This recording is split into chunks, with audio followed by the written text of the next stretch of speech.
Hey everyone, my name is Indra and I hope you all will be doing awesome and I'm sure you are safe and sound in this pandemic.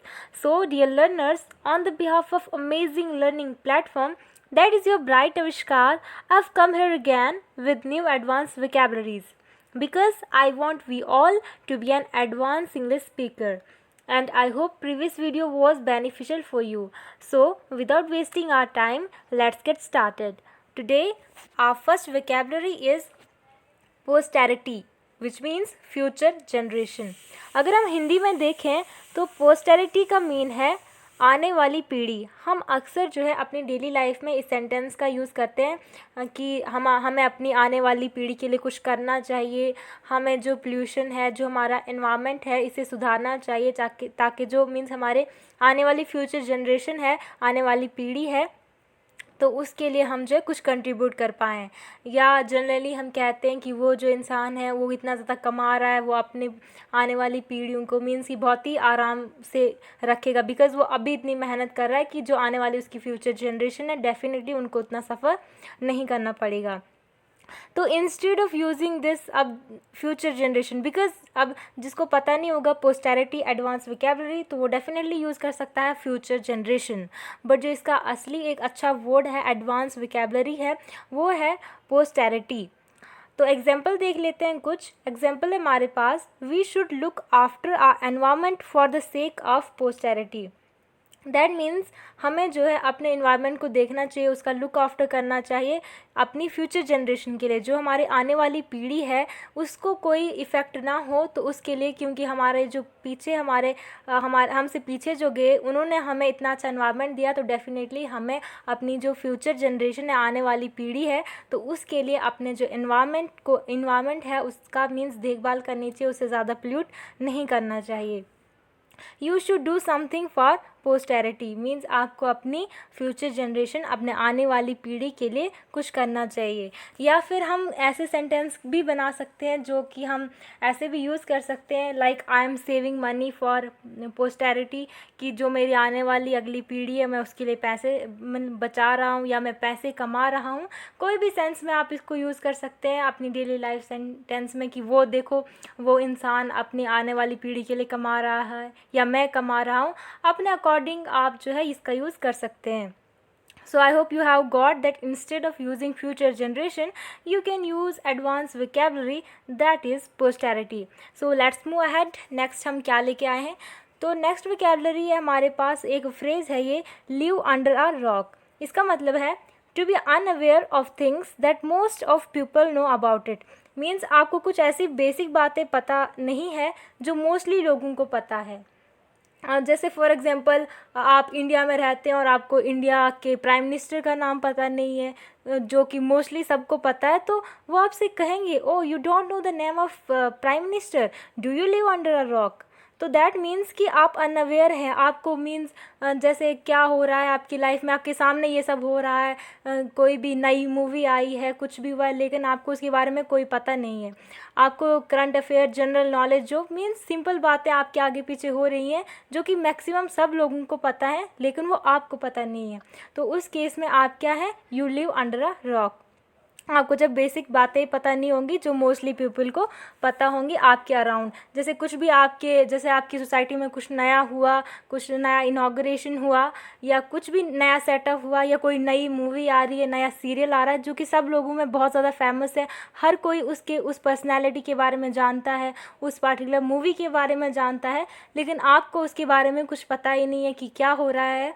या politically कुछ हो रहा है हमारे India में, किसी country में जो बहुत ही फेमस है, लेकिन आप उस बात से अनअवेयर हैं, तो that means you live under a rock. Example है हमारे पास, do you live under a rock, क्या आप under a rock. That means क्या आपको जो ये बेसिक इन्फॉर्मेशन है जो कि सबको पता है, क्या वो आपको पता नहीं है. That means you live under a rock. That person lives under a rock. या आप ये भी कह सकते हैं that I don't live under a rock. मुझे जो भी आजकल बेसिक हो रहा है, जो मेरे इन्वायरमेंट में हो रहा है, मेरी कंट्री में हो रहा है, मेरी सोसाइटी में हो रहा है, मेरे टाउन में हो रहा है, तो वो सब मुझे मीन्स बेसिक पता है जो हो रहा है, वेदर इट इज़ पॉलिटिकली और कुछ भी हो रहा है वो मुझे पता है. That means you don't live under a rock. So congratulations if you don't live under a rock. तो चलिए नेक्स्ट देखते हैं हमारे पास. नेक्स्ट है हमारे पास गम्शन, विच मीन्स सहज बुद्धि या साहस. That means ability to decide what is the best thing to do in a particular situation and to do with energy and determination.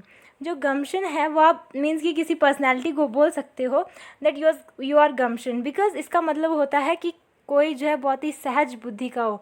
That means कोई ऐसी सिचुएशन आ जाए तो वो मीन्स एक अच्छा डिसीजन मेकर हो, उसे पता हो कि मुझे इस सिचुएशन में क्या चीज़ करनी है, उसको ज़्यादा सोचना ना पड़े कि ये करूँ, ऐसा करूँगा तो ये होगा. वो बहुत ही मीन्स अच्छा है, बहुत ही सहज बुद्धि वाला है, बहुत ही स्टेबल माइंड वाला है. तो उसे पता है कि मुझे उस पार्टिकुलर कंडीशन में क्या डिसीजन लेना है और क्या डिसीजन मेरे लिए अच्छा होगा. और डिसीजन तो वो लेगा उस सिचुएशन में, लेकिन उसे वो पूरा भी करेगा. जो काम उसने लिया है या जो डिसीजन उसने उस पार्टिकुलर कंडीशन में लिया है, उसमें उतना साहस है, उसमें उतनी एनर्जी और डिटर्मिनेशन है कि वो उसे आगे पूरा भी करेगा. दैट मीन्स ओवरऑल ये एक बहुत ही साहस वाला व्यक्ति है. और साहस के साथ साथ ये एग्रेसिव नहीं है, इसकी एक सहज बुद्धि है. एग्जाम्पल देख लेते हैं. We should have gumption to do this work. अगर हमें ये पार्टिकुलर काम करना है तो हमें साहस के साथ साथ एक सहज बुद्धि होना भी बहुत ज़रूरी है. मैं लेक्चर बना रही हूँ, आप लेक्चर देख रहे हैं, तो इस काम के लिए क्या है, आपको दोनों चीज़ें होनी चाहिए. एक तो आपको डिसीजन भी लेना है कि वेदर ये आपके लिए यूज़फुल है या नहीं, देखनी है या नहीं. और अगर आप देख रहे हैं तो आपको क्या है, आपको मीन्स कि उसका बेनिफिट भी लेना है. एक सहज बुद्धि के साथ आपको इसको देखना है. They don't have gumption to handle this situation. एक ऐसी सिचुएशन आ गई है कि जहाँ पे आपको समझ ही नहीं आ रहा है कि मैं क्या डिसीजन लूँ. आप भाग रहे हैं डिसीजन से कि आपको पता ही नहीं चल रहा है कि इस कंडीशन में मेरे लिए क्या होगा, क्या बेस्ट थिंग होगा जो मैं कर पाऊँ, या फिर आपके पास वो एनर्जी, वो डिटर्मिनेशन ही नहीं है उस बात को करने का. तो that means you don't have gumption. So let's move ahead. I hope अभी तक की सारी वोकैबुलरीज आप अच्छे से आपके पास आ गई होंगी, आप उनको समझ पाए होंगे. तो नेक्स्ट देखते हैं हमारे पास. नेक्स्ट है हमारे पास मैग्नैनिमस, जिसको कहते हैं बड़े दिल वाला. बड़े दिल वाला in the sense kind, generous and forgiving. कोई ऐसा इंसान होता है हर किसी की लाइफ में, हर किसी की फैमिली में या कहीं पे भी रिलेटिव्स में, जो बहुत ही फॉरगिविंग होता है. दैट मीन्स कोई किसी ने कितनी भी बड़ी गलती कर दी हो तो हमेशा वो कहता है चलो यार माफ़ कर देते हैं, कुछ बात नहीं है. मीन्स कि वो बहुत ज़्यादा बड़े दिल वाला होता है, वो सब कुछ बातें इग्नोर कर देता है. किसी ने उसके साथ कितना भी बुरा किया हो वो उनको मीन्स माफ़ कर देता है, बोलता है कोई बात नहीं है, चलो होता रहता है, गलती इंसान से होती है. तो जिसका बिहेवियर ऐसा हो कि उसके साथ किसी ने कितना भी गलत किया हो लेकिन फिर भी वो इग्नोर करे, मीन्स बहुत ही तमीज़ के साथ, बहुत ही अच्छे से उनसे फिर से पेश आए, तो उस इंसान को हम कह सकते हैं कि ये बहुत बड़े दिल वाला है, बहुत ही काइंड हार्टेड और बहुत ही जेनरस है. दैट मीन्स बहुत ही ज़्यादा समझदार है, क्योंकि उसने छोटी छोटी बातों पे उसको गुस्सा नहीं आता है. वो बहुत ज़्यादा एरोगेंट नहीं है, एग्रेसिव नहीं है, बहुत ही अच्छे शांत मन वाला है, बहुत ही सुलझा हुआ इंसान जिसे हम कह सकते हैं वो है. एग्जाम्पल है हमारे पास, जैसे आप किसी को बोल सकते हैं आर यू मैग्निमस, या फिर आप किसी को पूछ सकते हैं या आप बोल सकते हैं, जैसे मैंने यहाँ पे एग्जांपल दी है, I shall be magnanimous one day. Because ऐसी पर्सनैलिटी बनना तो हर किसी का शौक़ है, क्योंकि हम ह्यूमंस हैं, हम मीन्स अपने गुस्से को कंट्रोल नहीं कर पाते. लेकिन जिसने कर लिया, जिसने अपने एनिमी को भी अपना फ्रेंड समझ दिया, उसे फिर से माफ़ कर दिया, तो डेफिनेटली वो एक बहुत ही बड़े दिल वाला पर्सनैलिटी होगा. और हर कोई मीन्स वैसा बनने का हर किसी का ड्रीम होता है. तो चलिए देखते हैं नेक्स्ट है हमारे पास होर्डर, जिसे हम कहते हैं इकट्ठा करने वाला. अब इकट्ठा करने वाला ये नहीं है कि बाहर कोई रैग पिकर आगे वो इकट्ठा कर रहे, वो वाला इकट्ठा नहीं है. ये एक ऐसी पर्सनैलिटी होती है जो कि चीज़ों को ज़्यादा जल्दी फेंकती नहीं है. फेंकती नहीं इन द सेंस, जैसे आपने अपने घर में देखा होगा, या क्या पता आप भी हो सकते हैं होर्डर. आपके घर में कोई भी टूटी वगैरह कुछ चीज़ होती है तो आप उसे जल्दी फेंकते नहीं, आप एक उस सब को ना एक कलेक्ट करके ढेर जैसा बना लेते हैं. मैं आपको एग्जाम्पल से समझाती हूँ. जैसे आपने कुछ नई चीज़ लाई, उसके बाहर वाला कवर आपको पसंद आ गया, वो भी आपने रख लिया. आपको किसी ने गिफ्ट दिया, रैपर आपको बहुत ज़्यादा पसंद आ गया, वो भी आपने अपनी कलेक्शन में रख लिया, या किसी दूसरे पर्सन ने घर में कोई चीज़ उनको मतलब फालतू लगी कि ये तो अच्छी नहीं है, इसको फेंक देना चाहिए, लेकिन आपने वो भी संभाल के रख दी। अपनी बुक्स आपने किसी मीन्स कबाड़ी वाले को किसी को नहीं दी, वो भी आपने रख ली, जितनी पुरानी हो गई है आपके लिए कोई यूज़ नहीं है, फिर भी आप उनको फेंक नहीं रहे हो। या आपकी कोई बचपन की चीज़ है जो अब आपकी फैमिली आपको कह रही है कि दे दो, या इनका कोई यूज़ नहीं है, जगह घेरी है, लेकिन फिर भी आपने मीन्स ऐसी पर्सनैलिटी जो चीज़ों को मीन्स इकट्ठा करती है, बहुत ज़्यादा इकट्ठा करने वाली पर्सनैलिटी। आपके घर में भी कोई आपने देखा होगा, छोटे भाई बहन या आप खुद, किसी किसी को आदत होती है छोटी छोटी चीज़ें भी वो संभाल के रखते हैं कि क्या पता उनका यूज़ आए। तो